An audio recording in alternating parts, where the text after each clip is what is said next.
Hi అండి, welcome to our channel. It's me Naga. ఓం భగవతే వాసుదేవాయ, ఓం నమ శివాయ. మనకి డిసెంబర్ 2వ తారీఖు పోలిపాడ్యమి లేదా పోలి స్వర్గం రెండు ఒకటేనండి, ఎలాగైనా పీల్చుకోవచ్చు. ఈ పోలిపాడ్యమి రోజున పూజ ఎలా చేసుకోవాలి, నియమాలు ఏం పాటించాలి, నీటిలో ఎన్ని దీపాలను వదలాలి, ఇవన్నీ కూడా చాలా క్లియర్గా ఈ వీడియోలో మీకు తెలియజేయాలనుకుంటున్నానండి. ఎక్కడ స్కిప్ చేయకుండా నా వీడియోను పూర్తిగా చూడండి. ఇంకా మన ఛానల్ని ఫస్ట్ టైం చూస్తున్నట్టయితే మన ఛానల్కి సబ్స్క్రైబ్ చేయండి. ఓకే, ఇంకా వీడియోలోకి వెళ్ళిపోదామండి. అసలు పోలిపాడ్యమి అంటే ఏమిటి అంటే, కార్తీక మాసంలో ఈ నెల పొడుగునా కూడా అంటే 30 రోజులు కూడా స్త్రీలందరూ తెల్లవారుజామున నిద్రలేచి దీపాలు వెలిగించటం, కార్తీక సోమవారాలు, కార్తీక పౌర్ణమి, ఏకాదశి ఇలాంటివి రోజుల్లో చక్కగా ఉపవాసాలు ఉండటం, సాయంత్రం వేళ శివాలయానికో విష్ణు దేవాలయానికో వెళ్ళి అక్కడ ఉన్నటువంటి ఆకాశ దీపాన్ని దర్శనం చేసుకొని రావటం, కార్తీక స్నానాలు, దానాలు ఇలాంటి నియమాలు కూడా పాటిస్తూ ఉంటారు. కానీ ఈ నెల రోజుల్లో కూడా చేసే క్రమంలో ఆడవాళ్ళకి మధ్యలో నెలసరి సమస్య వస్తుంది. ఇది సహజంగా వచ్చే ఇబ్బంది. మన ఆడవాళ్ళకి ఈ 5 రోజులు దీపం పెట్టలేకపోయానే అనే బాధ ఉంటుంది ఖచ్చితంగా.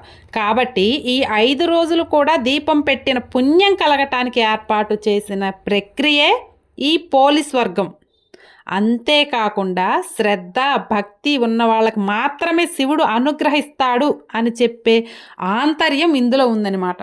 అయితే ఈ పూజ ఎలా చేయాలి? ఇదిగో చూసారా, నేను చేస్తున్నాను కదా. మన ఇంట్లో ఉన్న తులసమ్మ దగ్గర ఆవు పేడతో అలికి, మనకి గ్రానైటు గచ్చు ఇవేమున్నా పర్లేదండి. చూడండి, నేను గ్రానైట్ మీదే ఆవు పేడతో అలికాను. ఇలా ఆవు పేడతో అలికి స్వచ్ఛమైన బియ్య పిండితోటి ముగ్గు వేయాలి. అయితే ఎటువంటి ముగ్గులు వేయాలి? పద్మం, స్వస్తికం, శంఖం, చక్రం, ఇంకా కృష్ణుడి పాదాలు, ఇలాంటి ముగ్గులు తులసి చెట్టు దగ్గర వేసి పసుపుతో కుంకుమతోటి ముగ్గు పైన వేసి, ఇంకా తులసి అష్టోత్తరం కానీ దామోదర అష్టోత్తరం కానీ చదవాలి. ఈ రెండు మీకు రాకపోతే మామూలుగా దీపారాధన చేసుకోండి.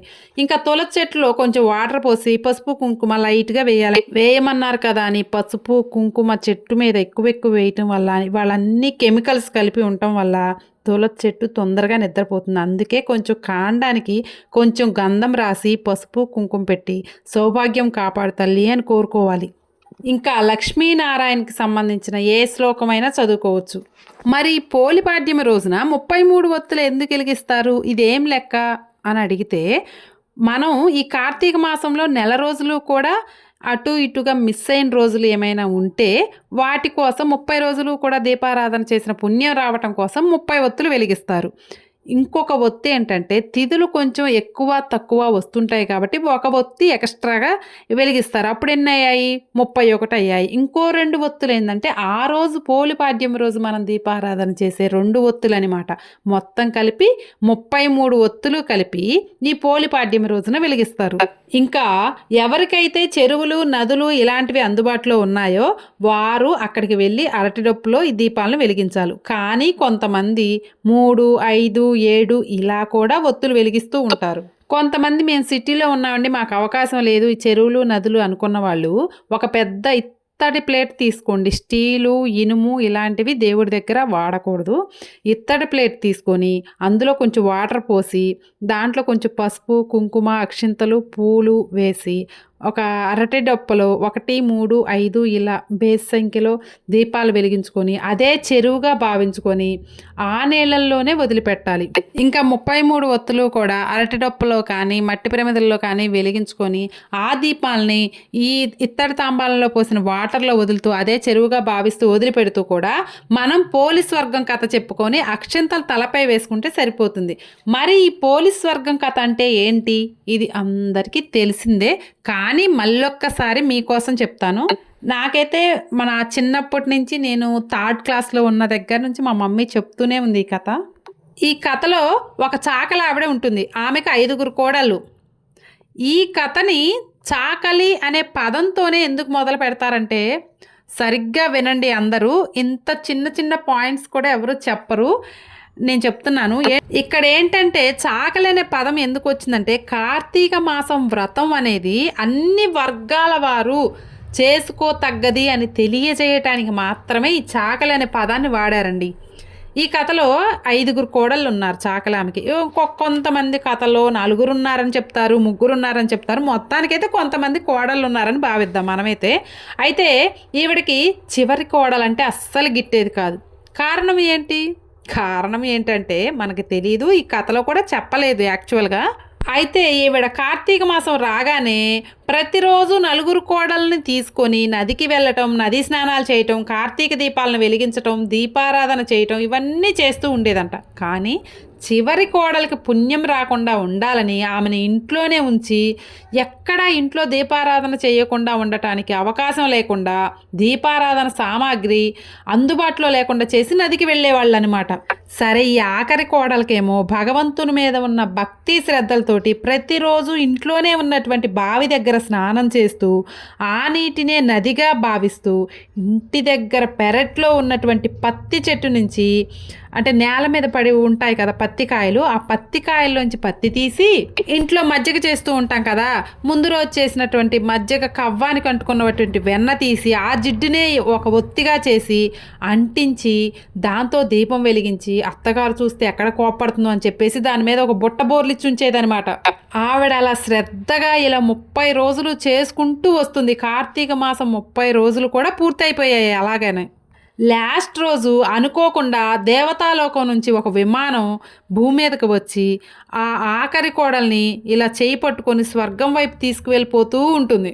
అలా ఆఖరి కోడల్ని స్వర్గాన్ని తీసుకొని పోతూ ఉంటే ఈ అత్తగారు మిగిలిన కోడళ్ళందరూ అడిగారనమాట, ఏంటి ఏమీ చేయలేదు కదా, అంతా చేసింది మేమే కదా, మరి మమ్మల్ని తీసుకెళ్లకుండా ఏమని ఎందుకు తీసుకుపోతున్నారు స్వర్గానికి అని వాళ్ళని అడుగుతారు.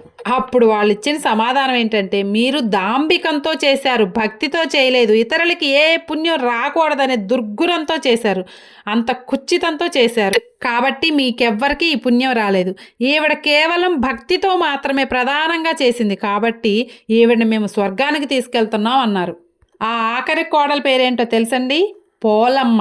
అందుకే ఈ కథకి పోలి స్వర్గం అనే పేరు వచ్చింది. మనం ఈ కార్తీక మాసంలో 1,00,000 దీపాలు వెలిగించామా, 1000 దీపాలు వెలిగించామా, బుట్టెడు పూలతో పూజ చేశామా, తట్టెడు పండ్లు నైవేద్యంగా పెట్టామా అని కాదండి. ఎవరైతే భక్తితో పరమేశ్వరుని ఆరాధిస్తారో వారికి మాత్రమే మోక్షం కలుగుతుందని చెప్పటానికే ఈ పోలిపాడ్యమి కథ అండి. కాబట్టి వీటిని దృష్టిలో పెట్టుకొని మనం భగవంతునికి పూజ చేసేటప్పుడు భక్తి శ్రద్ధలతో చేద్దాం. కాబట్టి ఈ కార్తీక మాసంలో నెల పొడుగునా దీపారాధన చేయటం వీలు కాని వాళ్ళు ఖచ్చితంగా ఈ పోలిపాడ్యమి రోజున ఈ 33 దీపాలు వెలిగించటం ద్వారా మనకి కార్తీక మాసంలో 30 రోజులు దీపారాధన చేసినటువంటి పుణ్యం లభిస్తుంది. ఢమ ఢమ ఢమ ఢమ ఢుకుడా సృష్టిలయ కారకుడా ధిమి ధిమి ధిమి తాండవ నట శివ శంకరుడా ధగ ధగ ముఖ జ్వాలకుడా సకల లోక రక్షకుడా నిగ నిగ నిగ నీలకంఠ జగ జంగముడా కాలాహితుడా శివ కరుణాకరుడా 3 కళ్ళముల్లోకపు పరిపాలకుడా శివరాత్రి పుట్టిన లింగాకరుడా జీవాత్మ పరమాత్మల అధినాయకుడా దేవత్యాగము శాంతం తేజరౌద్రము 5 గుణములే లోకం సంచరిస్తవే అగ్నివాయువు నీరు నింగినేలవై నిఖిల జగము ఆవహించి నిండి ఉంటవే ఢమ ఢమ ఢమ ఢమరుకుడా సృష్టిలయ కారకుడా ధిమి ధిమి ధిమి తాండవ నట శివ శంకరుడా చేతిలో త్రిశూలం వంటిన పులి చర్మం నుదిటిన బూడిదేల కాల భైరవ వదిలే కైలాసం వచ్చే శ్మశానం జీవుల ఓదార్చే దండి నీవురా అమ్మేలేదని అంటారు రాయల్ల లోకాలకు అమ్మ నాన్న నీవే కదరా నీలీలే బ్రహ్మను సృష్టించెనురా విష్ణువుకు సుదర్శన చక్రమిచ్చరా భూమి పాదము శివని శిరసు గగనము నలుదిక్కుల నీ దేహం ఆవహించెను విషము కంఠము ఎదలో ప్రేమామృతము శివానీది వరాలిచ్చే భోలాతనము ఢమ ఢమ ఢమ ఢమరుకుడా సృష్టిలయాకారకుడా ధిమి ధిమి ధిమి తాండవ నట శివ శంకరుడా ధగ ధగ ముఖ జ్వాలకుడా సకల లోక రక్షకుడా నిగ నిగ నిగ నీలకంఠ జగ జంగముడా శివుడా నీ ఆజ్ఞాలేనిది చీమైనా ఇలలో అడుగైనా కదపలేదురా సృష్టికి ఆదివిరా నీవే అంతమురా మాధవుడై వెలసినావురా నిష్ఠతో ఉపవాసం నీకు నీకు చేయగా మాలో అజ్ఞానపు మలినాల్ని మాపుతావురా. భక్తితో జాగారం ఆచరించగా తమో రజై సత్వబుద్ధి తరుముతావురా. ప్రళయ రుద్రుడా పశుపతి ప్రణయనేత్రుడా నీటి ధారలే నీకు ప్రీతి పదమురా. నీలాకారుడా భగభగ అగ్నిహోత్రుడా బ్రహ్మాండం అంతా నీవే పరమ భయంకరా. ఢమ డమ డమ డమరుకుడా సృష్టిలయకారకుడా ధిమి ధిమి తాండవ నట శివశంకరుడా. ధగ ధగ ముఖ జ్వాలకుడా సకల లోక రక్షకుడా నిగ నిగ నిగ నీలకంఠ జగజంగముడా. కాలాహితుడా శివ కరుణాకరుడా మూడు కళ్ళ ముల్లోకపు పరిపాలకుడా. శివరాత్రి పుట్టిన లింగాకరుడా జీవాత్మ పరమాత్మల అధినాయకుడా. హై దేవత్యాగము శాంతం తేజరౌద్రము ఐదు గుణములై లోకం సంచరిస్తవే. అగ్నివాయువు నీరు నింగినేలవై నిఖిల జగము ఆవహించి నిండి ఉంటవే. ఢమ డమ డమ డమరుకుడా సృష్టిలయకారకుడా ధిమి ధిమి ధిమి తాండవ నట శివశంకరుడా. ధగ ధగ ముఖ జ్వాలకుడా సకల లోక రక్షకుడా నిగ నిగ నిగ నీలకంఠ జగజంగముడా. ఓం నమ శివాయ. సాక్షాత్ ఆ పరమశివుణ్ణే అలా చూసేసరికల్లా పాట అలా డొల్లుకుంటూ వచ్చిందండి. అందుకే వీడియోలోంచి సాంగ్లోకి వెళ్ళిపోయాను. అయితే ఈరోజు వీడియోలో పోలిపాడ్యమి అంటే ఏమిటి, పోలిపాడ్యమి పూజా విధానం, పోలి స్వర్గం కథ, ఆ పోలిపాడ్యమి రోజు ఎన్ని ఒత్తులు వెలిగించాలి, ఎందుకు వెలిగించాలి, ఇలాంటి డౌట్స్ అన్నిటికీ సమాధానం ఈ వీడియోలో నేను చెప్పానని అనుకుంటున్నాను. అయితే ఈ వీడియో మీకు నచ్చితే లైక్ చేయండి, అలాగే ఎలా ఉందో కామెంట్ చేయండి. ఇంకేమైనా డౌట్స్ ఉంటే కామెంట్ సెక్షన్లో తెలియచేయండి. ఇంకా ఈ వీడియోని మీ ఫ్రెండ్స్ అండ్ ఫ్యామిలీ మెంబర్స్కి షేర్ చేయండి. ఇంకా మన ఛానల్ని సబ్స్క్రైబ్ చేసుకుని వాళ్ళు ఎవరైనా ఉంటే సబ్స్క్రైబ్ చేసుకోండి. థ్యాంక్ యూ అండి. Thank you for watching. మరొక మంచి వీడియోతో మళ్ళీ కలుద్దాం.